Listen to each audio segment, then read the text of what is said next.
we're going to look at how to handle some linear inequalities in two variables. Now, when we say that we have inequalities in two variables, we have any of these four situations, but in these situations, A, B, and C will all be numbers. So we might have something like 3x plus 5y is greater than 10. So we have our inequality and we have our two variables. What we're going to do is we are going to just start right in with an example, and we are going to check to see if certain points are solutions. Well, what I'm going to do is I'm just going to randomly pick a point. I'm going to pick the point 0, 0. So that would be this point right here. And I want to know, is it a solution? Well, in order to decide if it's a solution, I need to plug in the x value, the 0 in for the x value, and the 0 in for the y value. So I would have 3 times 0 plus 2 times 0 is less than 6. And we're trying to figure out, is that true or false? Well, when I plug those in, 3 times 0 is 0, plus 2 times 0 is also 0, so I end up with 0 is less than 6. That is true. So that means that the point 0, 0 is a solution to my inequality. I'm going to try the point 5, 10. So I'm going to start and do a similar type of thing. I'm going to plug 5 in for my x, so 3 times 5 is 15. Plug in 10 for my y, so 2 times 10 is 20. And I have to decide, is 15 plus 20 less than 6? That one is false. So what that means is that my point 5, 10, that's not a solution. It did not make this inequality true. I could pick another point. I could pick the point like negative 5, 1. If I put negative 5 in here for my x, negative 5 times 3 is negative 15. Put a 1 in for my y, so 2 times 1 is 1. Negative 15 plus 1 is negative 14, and is that less than 6? That one is true, so the point negative 5, 1 is a solution. You could keep guessing an infinite number of points, and what you will find out is that there's an infinite number of solutions. There's a ton of things that could make this true. I've only found 2 so far, but I could find hundreds and hundreds and hundreds of quantities that would make this true. So what we have to do is we have to look at, well, how can I find all the solutions without actually finding every single value, because it's actually impossible to list every solution. But graphically, I can find every solution. What we're going to do is we are going to graph this line first. Now this is in standard form, so I'm going to start by finding my x-intercept, and I do that by plugging 0 in for y. And I'm going to treat it like it's an equal sign when I'm graphing this line right here. Even though it's not actually an equal sign in my problem, in order to graph the line that's going to be on the boundary here, I have to treat it like an equal sign temporarily. So when I solve this out, I get x is equal to 2. So my x-intercept is at x equals 2. Then I'm going to go back and I'm going to find my y-intercept. So I'm going to put 0 in for my x. Going to pretend it's an equal sign just temporarily again. And I get y is equal to 3. So that would be my y-intercept. From there, I can draw a line. But now this one, it's not actually a line I'm drawing. I have an inequality. This is just a less than symbol, so what I need to do is I actually need to draw a dotted line, because it doesn't have the equal part, so I can't actually include my line. Now what's going to happen, this is considered our boundary line. It's kind of our cutoff line. It splits our coordinate plane into two halves. A half, in this case, above and to the right, and then a half below and to the left. And if you notice, the point that didn't work was up here above and to the right. The 2 points that did work were below and to the left. What will happen is that anything on this half of your coordinate plane will make that inequality true. Anything. You could put any point in here. You could pick something completely random like negative pi and 7, which is somewhere over here. You could pick negative 272 and 8 for your ordered pair. So anything on this half of your graph would actually be a solution. That's how we represent all the solutions of this inequality, because like I said before, there's an infinite number of things that can make this true. And it doesn't just have to be a corner point either. it could be like -1.5 and 0.7. So it's anything in here, any decimal, any real number on this side. Nothing on this other side here will make that inequality true. That's how we graph an inequality. It's not just a line anymore. It's a line, it's our boundary line, but then there's also going to be shading along with it. So let's go ahead and try a second one.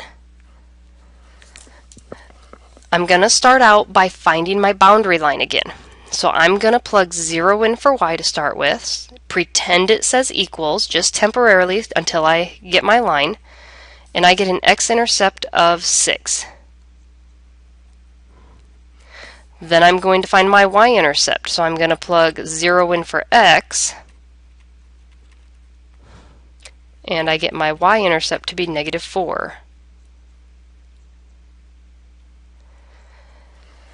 There I've got my two intercepts. Now I can draw my line, and this time, because it has the equal to portion of my inequality, I'm actually going to keep a solid line. Last time it was a dotted line because it was less than. This time it's a solid line because it also has the equal to part.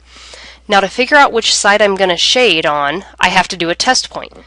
And all I need to do is pick any point that is distinctively on one side of the line or the other. So for this one, because 0, 0 is definitely, above and to the left of my line, I'm going to pick that one because it's the easiest. So when I plug 0, 0 in here, I end up with 0 is less than or equal to 12. And you ask yourself, is that true or false? If it's true, then that means you are on the side that is the solution set. If it's false, that means you're on the side that's not the solution set. So for this one, we have a true, so since 0, 0 is right here, that means this side is our solution set. Now with this one, because we have a solid line here, what that tells us is that anything up to and including the line will work. So if I were to pick a point that falls exactly on this line, let's go ahead and use our intercept over here of the 6. So this point right here is the point 6, 0. It is on the line. If I were to plug that into my equation, it is true because 12 is less than or equal to 12. Because of that equal to portion, that makes it true, which means anything on this line will also make it true. Now before, when we did this one, the reason had a dotted line was because that meant everything up to but not including the line. Because what happens if I put on my intercept, like I had an intercept of 2, 0, if I plug that in, I get 6 is less than 6. That is not actually true. But I can get as close to that line as I want, I just can't be right on top of it, which is why we have a dotted line, because we don't have the equal to part. So you always want to double check to make sure, is it a dotted or a solid line? Okay, so here's kind of our general guidelines for graphing these. We graph the boundary line. You decide, is it supposed to be dashed or is it supposed to be solid? And then we test a point to determine the side we shade on. So here's another one we'll do.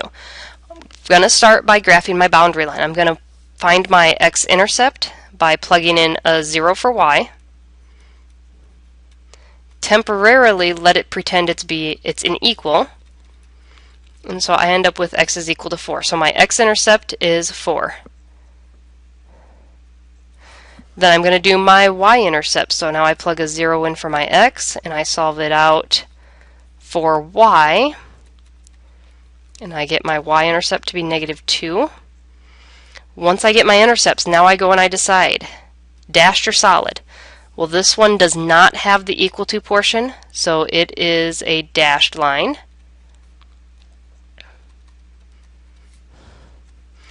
And then to decide on the shading, pick a test point.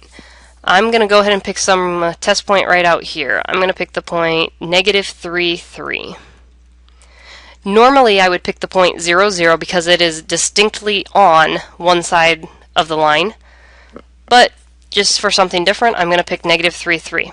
So when I plug that in, I have 2 times -3, minus 4 times 3, and I want to know, is that greater than 8?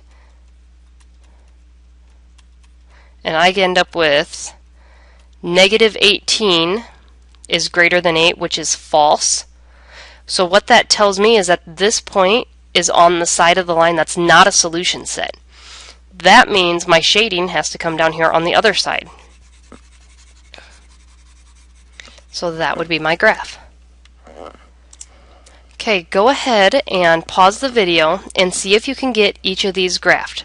Start by finding your boundary line, decide if it's solid or dashed, test a point to figure out your shading. So pause the video and see what you come up with. On this first one here, I found my x-intercept to be at 2.5, so I plotted that point. I found my y-intercept to be at negative 5, so I plotted that point. Then I used a solid line to do my boundary line because it has the equal to portion, which means I can include the line as part of my solution set.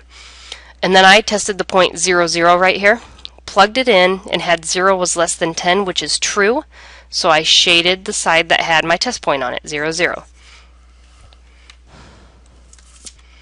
And on this second one, same type of process.